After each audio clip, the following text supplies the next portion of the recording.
안녕하세요. 장영석입니다. 제가 이번 시간에는 과제를 좀 올리려고 하는데, 이전에는 과제를 앞으로 해야 될 학기에 대한 과제를 업로드를 했었는데, 이번 바로 이 직전에 했던 과제를 이야기를 하려고 합니다. 그게 아무래도 좀 기억에 남으니까 이미 못한 거가 한 번 있기는 있어요. 2학기 거, 이전에 했던 2학기 거, 그걸 한번 해야 되는데, 그리고 이제 다음에 1학기 것도 이제 해야 되겠죠? 7과목에 대해서 쭉 이어서 할 건데, 2022학년도 2학기 과제 내용을 올리도록 하겠습니다. 점수는 대체적으로 이제 잘 받은 편이에요. 과제물 점수가. 근데 뭐 다른 분들도 다 마찬가지라고 생각이 들지만 어쨌든 앞으로 이제 할 분들한테 도움이 되지 않을까 하는 생각이 들고 또 내 아카이브가 되기도 하기 때문에 하도록 하겠습니다. 이번 시간에는 먼저 통계로 세상 읽기 과목이에요. 데이터 통계 과학학과를 하고 있기 때문에 그것에 대해서 이제 하고 그다음에 교양 과목에 대해서도 하고 그렇게 하도록 하겠습니다. 자, 지금 이제 통계로 세상 읽기 과목인데 이게 생활과 통계라는 과목이기도 해요. 그래서 이제 출석 시험 같은 경우에는 29점을 맞았는데 이제 평가 의견을 보니까 한 문제에서 좀 이거를 문제를 이해를 못 했더라고요, 제가. 그래서 줌 수업을 제대로 들었으면은 아니 제대로 들었다고 생각했는데 이 정도까지 이거를 다 표현해라고 그렇게 생각이 들지는 않았었거든요. 전혀 그 정도까지 생각을 못 했어요. 어쨌든 요거 마이너스 1점 때문에 29점을 받았는데 29점 받은 것도 다행이다 싶을 정도로 어려웠었습니다. 해결하기가 좀 모호했어요. 정말 이거 1학년 과목인데도 내가 이 통계에 대한 그 이해, 개념 이런 것들이 좀 많이 부족하다 보니까 굉장히 어려웠던 것 같습니다. 이 문제가 뭐였냐면 이거거든요. 통계로 세상 보기 출석 수업 과제였는데 이거 출석 수업만 들어서는 이거를 좀 해결하기가 좀 어려워요. 교재를 봐야만 되고 여기 교수님이 얘기를 하셨지만은 기말고사를 대비하기 위해서 전체적으로 한번 교재를 훑어보는 그런 시간이 되기를 원한다. 그렇게 해가지고 다 볼 수밖에 없는 그런 거였고요. 문제를 해결하는 게 좀 쉽지 않았어요. 설명하라. 이게 설명하는 그게 좀 어려운 거죠. 어떻게 보면. 요거를 했는데 어떻게 했는지 한번 같이 보도록 하겠습니다. 국가 통계의 이용을 개인 기업 정보의 측면에서 설명하라. 이렇게 돼 있죠. 그러니까 개인은 국가 통계를 개인 생활의 합리성을 추구하는 판단 자료로 이용합니다. 간단하게 기업은 국가 통계를 시장 분석과 기업 전략 수립의 기본 자료로 활용합니다. 정부는 국가 통계를 국가 현황 파악, 정책 기획과 수립의 기초 자료로 활용하고 정책을 만들어 나가는 데 있어 국민 합의 도출과 정책 유효성 평가에 이용합니다. 이렇게 이제 간단하게 썼는데 이 교재를 이제 활용했고요. 네, 이 정도 하면 될 것 같아요. 이렇게 이제 하다 보니까 다른 문제들도 대부분 이제 이러한 형태로 문제 출제를 의도했다고 생각을 하고 좀 꼼꼼히 체크를 했어야 되는데 그런 거였고 이번 문제는 통계학의 세 가지 역할이었죠. 통계학은 첫 번째로 자료를 요약하고 설명하는 데 활용할 수 있습니다. 예를 들어 인구가 어떠한 연령대로 분포되었는지를 확인할 수 있고 야구 선수의 타율과 연봉에 관련하여 타율이 높아질수록 연봉이 높아진다는 것을 설명할 수 있습니다.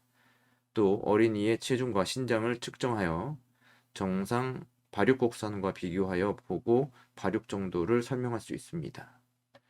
자료를 요약 설명하고 있죠.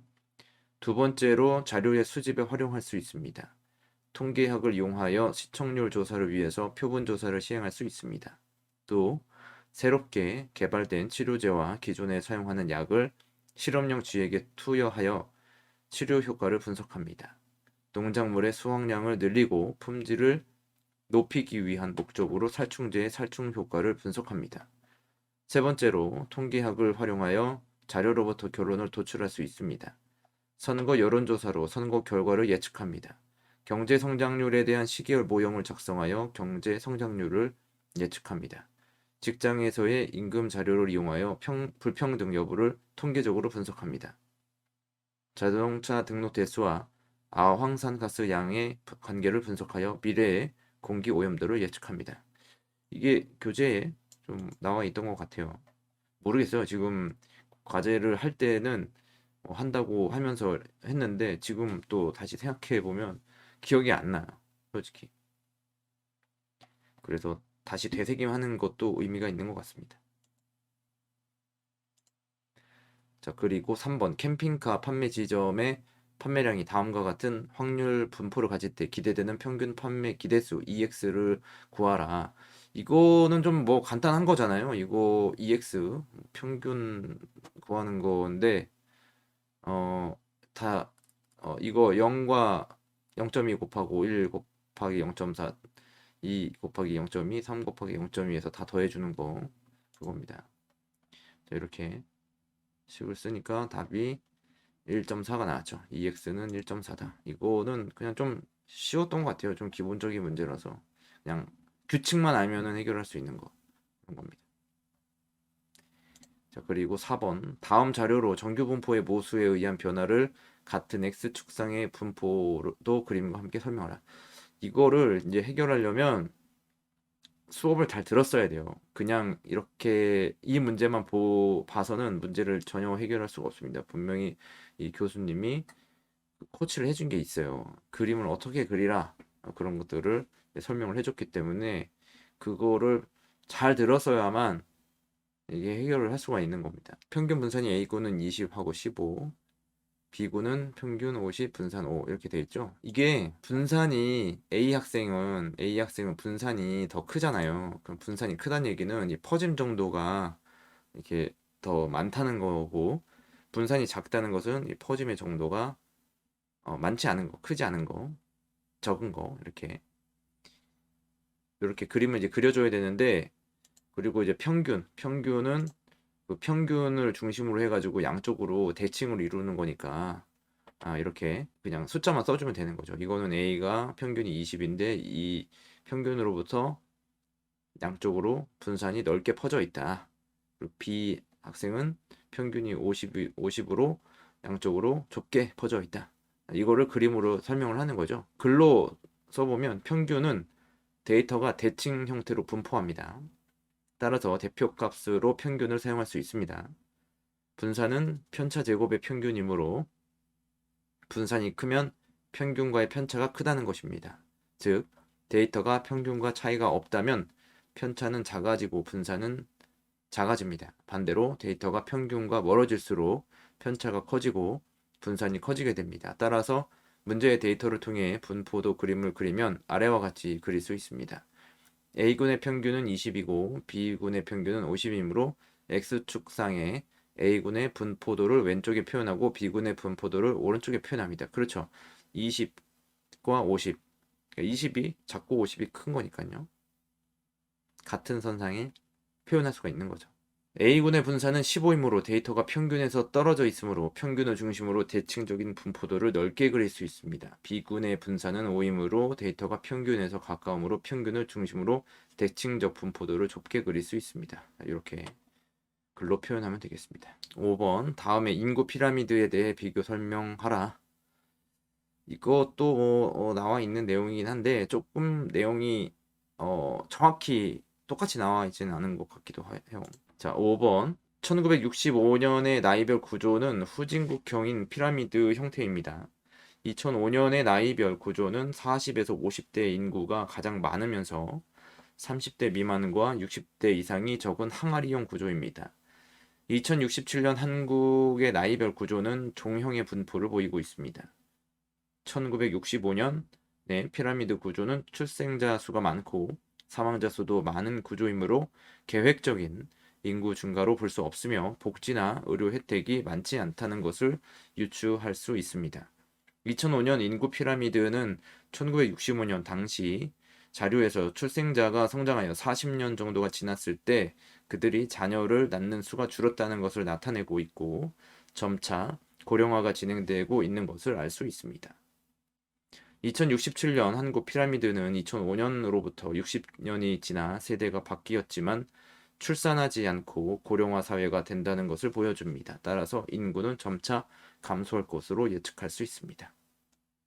이렇게 얘기할 수가 있겠죠. 자, 6번 출생 성비의 정의와 최근 성비 변화에 대한 다음의 통계 자료에 대해 설명하라. 자, 그래프를 보면은 출생 성비인데 점점 감소하고 있죠. 해가 지나면 지날수록 점점 감소하고 있는 그래프를 분석을 해야 되겠죠. 자, 그러면 출생 성비는 여야 100명당 남아수를 의미합니다. 출생 성비의 통계 자료를 볼 때 2008년부터 2014년까지 출생 성비는 100 이상을 기록하고 있으므로 여야 100명당 남아수가 더 많았습니다.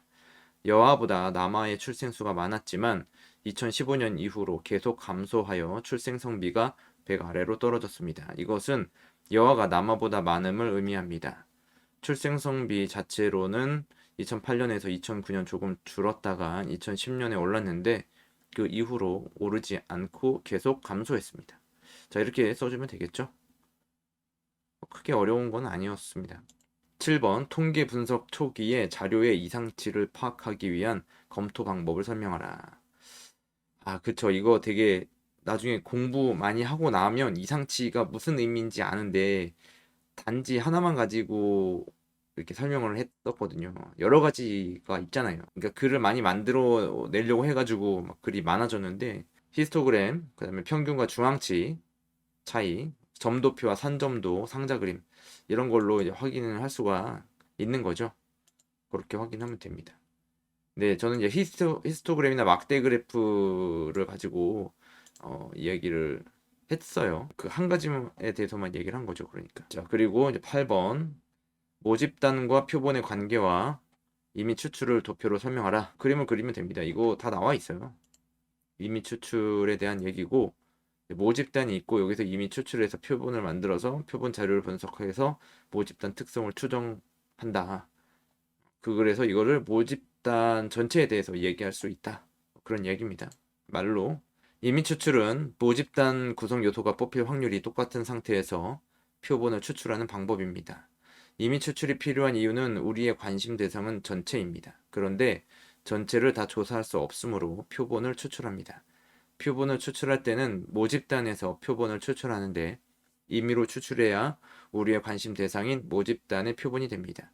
표본에서 얻은 자료를 입력해서 표본 자료를 분석하여 결론을 얻게 되면 모집단의 특성을 추정할 수 있습니다. 이러한 과정에서 중요한 것은 어떻게 추출하느냐입니다. 자, 9번 정규분포의 특징을 설명하라. 정규분포는 평균, 뮤와 표준편차, 시그마에 의해 특성이 정해지고 평균을 중심으로 좌우대칭인 종 모양이다. 정규분포는 수리적 형태로는 n의 뮤, 시그마 제곱으로 표현합니다. 뭐 여러 곳에서 많이 나오죠. 이렇게 이 정도까지 썼습니다. 자료의 그래프에 의한 표현의 장점과 그 종류를 설명하라. 자, 그래서 10번 마지막. 그래프의 장점은 첫 번째로 빠른 대화 방법으로서 자료를 시각적으로 표현하므로 즉각적인 전달이 가능합니다. 두 번째는 시각화를 통해 의미를 강력하게 전달할 수 있습니다. 세 번째는 명확하고 분명하게 설명할 수 있는 자료로 활용할 수 있습니다. 네 번째는 그림이나 이미지를 사용할 수 있으므로 관심과 흥미를 유발하는 데 장점이 있습니다. 따라서 그래프를 이용하면 수많은 자료를 전달하는 데 효과적입니다. 그래프의 종류는 꺾은 선 그래프, 막대 그래프, 나이팅게일의 콕스컴 차트, 나폴레옹 차트, 점 그래프, 다이아그램, 원 그래프 등이 있습니다. 꺾은 선 그래프를 이용하여 공기 오염과 자동차 보유 대수를 표현할 수 있고 막대 그래프는 야구 선수의 타율과 연봉의 관계를 설명할 수 있습니다. 나이팅게일의 콕스컴 차트는 그래프의 효시라고 불리는데 간호사였던 나이팅게일은 위생시설의 낙후로 인해 사망하는 사람의 비율이 높다는 것을 나타내어 병원 시설을 개선해야 할 필요를 얻게 된 것입니다.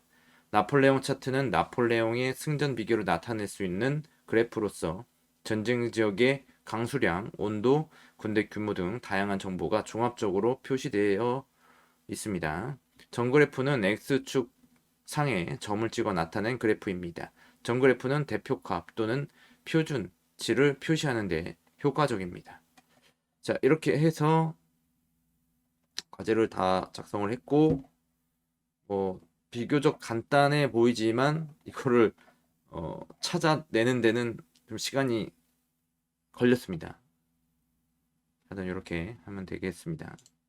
출석 시험은 29점이었고 형성평가 20점 해서 49점을 받았고, 객관식 시험은 뭐 굳이 안 보는 것이 좋을 것 같네요.